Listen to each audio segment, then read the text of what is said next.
Yesus Rivajur rào dốc thul bơ ngài lùi lùi nhông lùi bên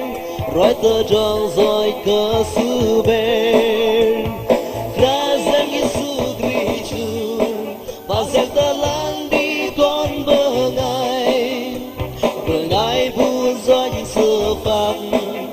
buồn lăng tơ bắt tông play lưng Boke day yuk chatari hallelujah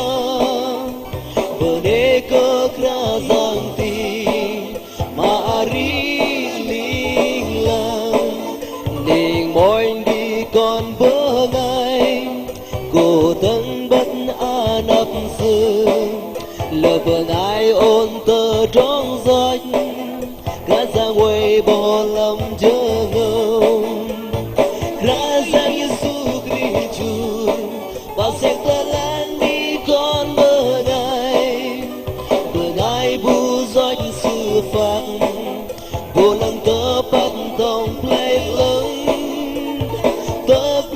lưng bo kỳ day, yung cho thari hallelujah, bơ đê cơ krazang ti, maari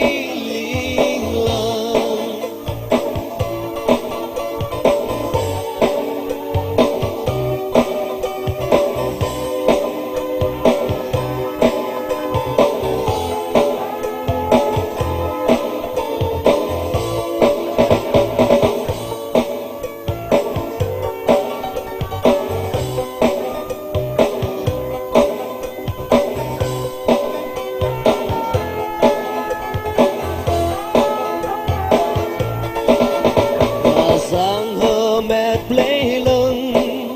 cờ lưu cho ngâm rơ gom lại đường thôm tơ trong gió yuk chặt bè ở bờ ngài lùi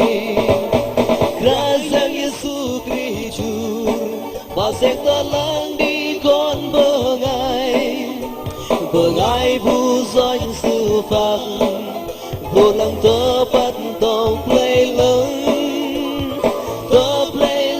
Boke day yuk chadari hallelujah,